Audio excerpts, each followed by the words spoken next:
আসসালামু আলাইকুম, স্বাগত জানাচ্ছি আরটিভির মধ্যাহ্নের সংবাদে। আপনাদের সঙ্গে রয়েছে আমি মার্ফি রহমান। বিস্তারিত সংবাদ জানাবো। বাজারে সয়াবিন তেলের দাম লিটার প্রতি 14 টাকা বাড়ায় অসন্তোষ জানিয়েছেন ক্রেতারা। এদিকে দাম বৃদ্ধির খবরে তেলের সংকট দেখা দিয়েছে। বাজারে মিলছে না 5 লিটারের কোনো সয়াবিন তেল। 1 লিটারের বোতলও সব জায়গায় পাওয়া যাচ্ছে না। সরকার এবং ভোজ্য তেল উৎপাদন ও বাজারজাতকারী প্রতিষ্ঠানগুলোর মধ্যে দফায় দফায় দর কষাকষির পর এই দাম বাড়ানো হয়। ঘোষণার পর থেকেই নতুন দর কার্যকর হয়েছে বাজারে। সেই অনুযায়ী 5 লিটার সয়াবিন তেলের বোতলের নতুন দাম 922 টাকা, যা ছিল 852 টাকা। খোলা সয়াবিন ও পাম তেলের নতুন দাম করা হয়েছে প্রতি লিটার 169 টাকা, যা ছিল 157 টাকা। বর্তমানে 2-3 দিন যাবত সাপ্লাই একবারে দিতেছে না, দেখা গেছে আপনার তেলের দাম বাড়াইবো বলছে। এটা শোনার পরে থেকে কোম্পানি একবারে ডিলারশিপও কোনো তেল রাখতেছে না, তেলও দিতেছে না বাজারে। কোম্পানির যদি না দেয় ডিস্ট্রিবিউটার পাইবে, ডিস্ট্রিবিউটার না পাইলে আমরা কই পাবো? আমরা না দিলে দাম তো ওই আগের রেডি আছে। আমরা আমাকে ওই গত পরশু দিন কয়টা তেল দিছিল এটা আছে, ওই দামই বিক্রি করি। গায়ে রেট 852, 5 লিটার 50 টাকা বেশি। দর্শক, এই মুহূর্তে রাজধানীর মালিবাগের বাজারে রয়েছেন সহকর্মী নাজমুল হুদা। সরাসরি তিনি আমাদের সঙ্গে যুক্ত হচ্ছেন। নাজমুল, বাজারে সয়াবিন তেলের সংকটের কারণ হিসেবে কি বলছেন বিক্রেতারা? নতুন করে দাম বাড়ায় ক্রেতাদের প্রতিক্রিয়া বা কি জানাবেন?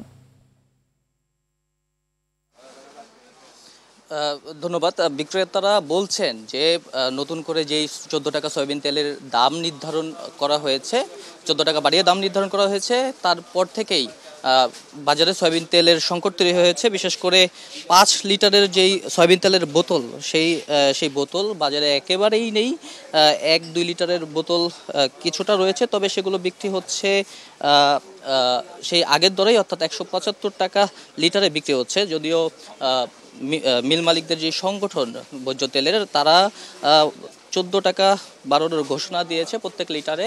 এতে সয়াবিন তেলের দাম 189 টাকা দাঁড়িয়েছে। তবে 1 লিটারের সয়াবিন তেল এখনও 175 টাকা বিক্রি করছে। আমরা একজন বিক্রেতা আছে এখানে আমাদের সঙ্গে, তার সাথে একটু কথা বলি। ভাই, সয়াবিন তেলের এখন কি পরিস্থিতি? বাজারে 5 লিটার সয়াবিন তেল রয়েছে কিনা যথেষ্ট? সয়াবিন তেল 1 লিটার 2 লিটার সেটা পুরান প্রাইজে বিক্রি হচ্ছে, আর 5 লিটার মাল আসে না। নিউ প্রাইজে যে 5 লিটার 1-2 আছে আমাদের এখানে, আমরা আগে রেখে বিক্রি করতেছি। কেন আসে না? কালকে তো প্রাইস নির্ধারণ হয়েছে, বললো যে আসবে, যে কোনো সময় এসে করবে, এটা বললো আমাদের। আচ্ছা, ডিলাররা তাদেরকে তেল এখনো সরবরাহ করছে না বলে জানিয়েছেন বিক্রেতারা। গত 2 দিন আগে 14 টাকা বাড়িয়ে 189 টাকা যে সয়াবিন তেলের দাম নির্ধারণ করার পর থেকে এখন বাজারে সয়াবিন তেল হাওয়া। তো এখনও ক্রেতাদের সঙ্গে আমরা কথা বলেছি, ক্রেতারা বলছেন যে তারা 1-2 লিটার সয়াবিন তেল পেলেও 5 লিটারের সয়াবিন তেলের বোতল তারা এখনও দোকানদারদের কাছ থেকে পাচ্ছেন না, এবং কবে নাগাদ সয়াবিন তেলের সরবরাহ স্বাভাবিক হবে সেটিও খুচরা বিক্রেতারা বলতে পারছেন না। তারা বলছেন যে হয়তো নতুন যেই দাম, মূল্যবৃদ্ধির দাম, সেই নতুন দাম কার্যকর করার পরে বাজারে তেলের সরবরাহ স্বাভাবিক হবে। এই ছিল মালিবাগ বাজার থেকে সর্বশেষ পরিস্থিতি। ধন্যবাদ আপনাকে।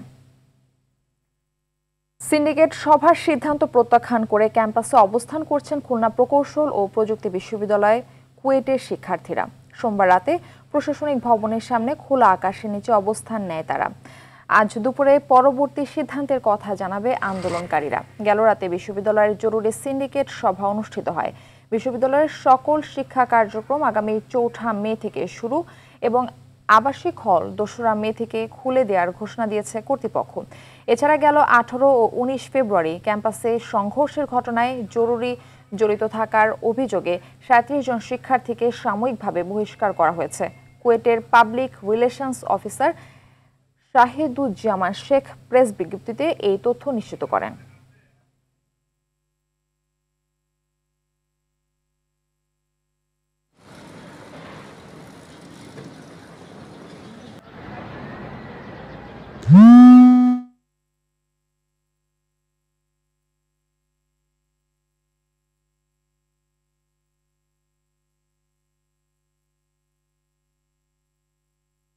সমুদ্রে মাছ ধরায় শুরু হয়েছে 58 দিনের নিষেধাজ্ঞা। এবার ভারত ও মিয়ানমারের সঙ্গে মিল রেখে এই নিষেধাজ্ঞা দেওয়ায় খুশি উপকূলের জেলেরা। আর পরিপূর্ণভাবে খালি হয়ে গেছে দেশের দ্বিতীয় বৃহত্তম মৎস্য অবতার কেন্দ্রের মাছ বাজার। এদিকে এ বছরও নিষেধাজ্ঞা শুরুর আগে খাদ্য সহায়তা পাননি পাথরঘাটা সহ বিভিন্ন এলাকার জেলেরা। এতে পরিবার নিয়ে দুশ্চিন্তায় পড়েছেন তারা। উৎপাদন বাড়াতে 15 এপ্রিল থেকে নিষেধাজ্ঞা শুরু হয়ে চলবে 11 জুন পর্যন্ত। পাথরঘাটায় সমুদ্রগামী জেলে রয়েছে 10,050 জন। এবছর নিষেধাজ্ঞা শেষে সমুদ্রের চাহিদা অনুযায়ী মাছ পাওয়ায় প্রত্যাশা জেলেদের।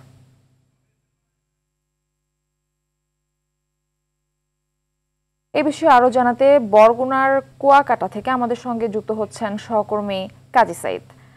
সাইদ, মাছ ধরায় নিষেধাজ্ঞা ঠিক মতো কার্যকর হচ্ছে কিনা বিস্তারিত জানাবেন। মারফি, আপনাকে ধন্যবাদ। আপনি জানেন যে গতকাল মধ্যরাতে এই মাছ ধরার উপরে কিন্তু নিষেধাজ্ঞা শুরু হয়েছে 58 দিনের। এ কারণে কিন্তু গতকাল সন্ধ্যার মধ্যে উপকূলের মাছ ধরা ট্রলারগুলো আমার পিছনে যে খাপড়াভাঙ্গা নদীটি রয়েছে এই খাপড়াভাঙ্গা নদীতে তারা নিরাপদে আশ্রয় নিয়েছেন। এখন পর্যন্ত কোনো মাছ ধরা ট্রলার সমুদ্রে নেই। আমি ট্রলার মালিক সমিতির সাথে কথা বলেছি, ফিশিং ট্রলার জেলে মাঝিদের সাথে কথা বলেছি। তারা নিশ্চিত করেছেন যে এখন কোনো মাছ ধরা ট্রলার সমুদ্রে নেই। তারা গতকাল সন্ধ্যার মধ্যে এসে নিরাপদে রোঙর করেছেন। আর এবছর পার্শ্ববর্তী দেশগুলোর সাথে মিল রেখে এই অবরোধ বা নিষেধাজ্ঞা দেওয়ার কারণে জেলেরা খুশি এবং মৎস্য সংশ্লিষ্ট সকলে খুশি রয়েছেন।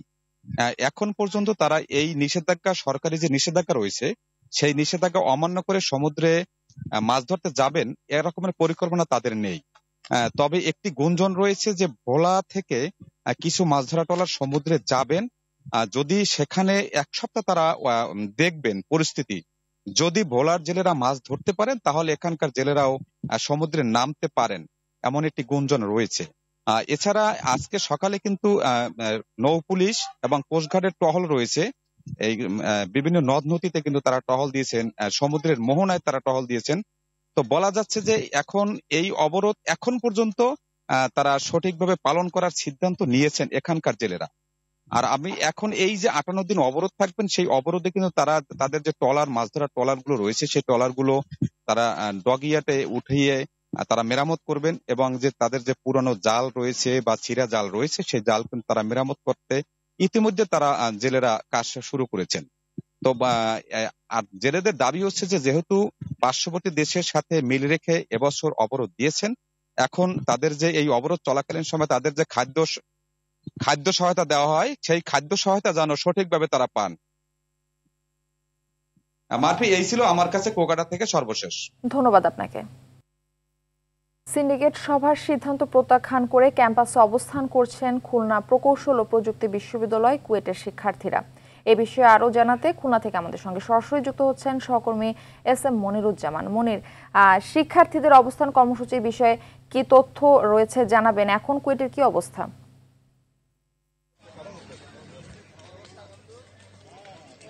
হ্যাঁ মারফি, যেমনটা বলছিলেন, সিন্ডিকেটের 101তম সবাই গতকাল যে সিদ্ধান্ত নিয়েছে, বিশেষ করে 3টি সিদ্ধান্ত নিয়েছে।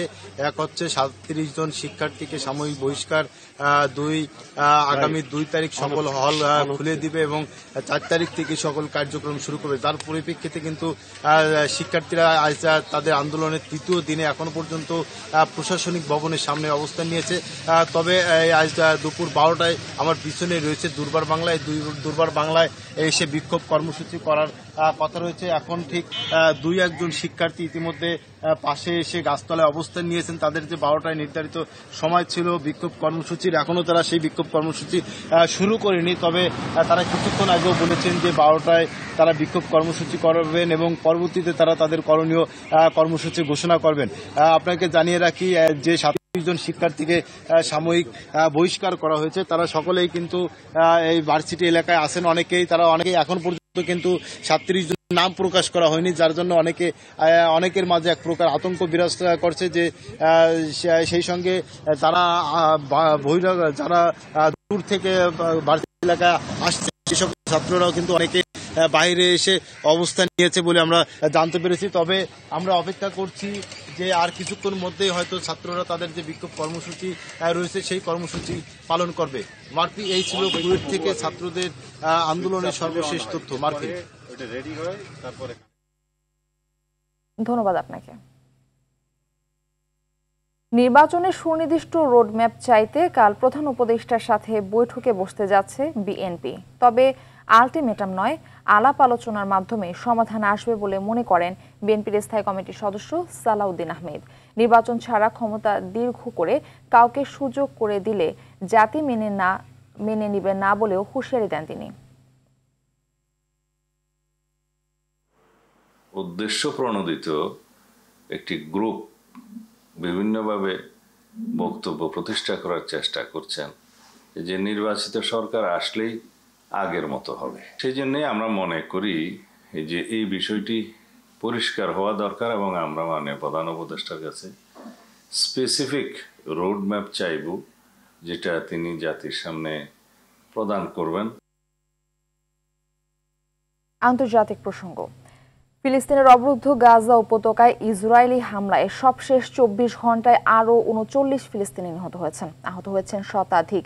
এ নিয়ে উপত্যকাটিতে মোট নিহতের সংখ্যা 51,000-এ পৌঁছেছে। যুদ্ধবিরতি ভেঙে দ্বিতীয় দফায় হামলা শুরুর পর থেকে এখনো পর্যন্ত 1600 জন নিহত হয়েছে। এদিকে মিশরের কাছ থেকে যুদ্ধবিরতির নতুন প্রস্তাব পেয়েছে হামাস।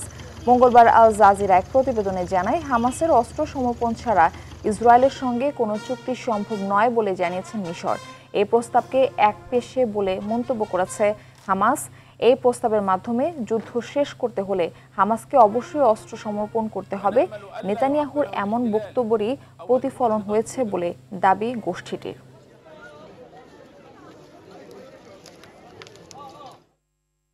খেলার খবর, ক্রিকেট প্রসঙ্গ।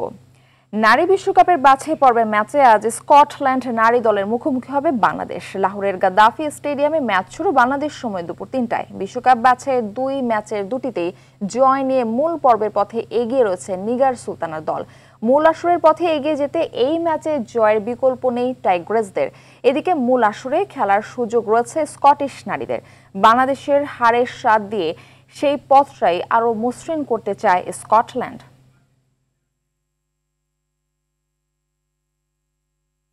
মধ্যাহ্নের সংবাদ এ পর্যন্তই। দুপুরের সংবাদ 2:45 দেখার আমন্ত্রণ রইল। ধন্যবাদ সবাইকে।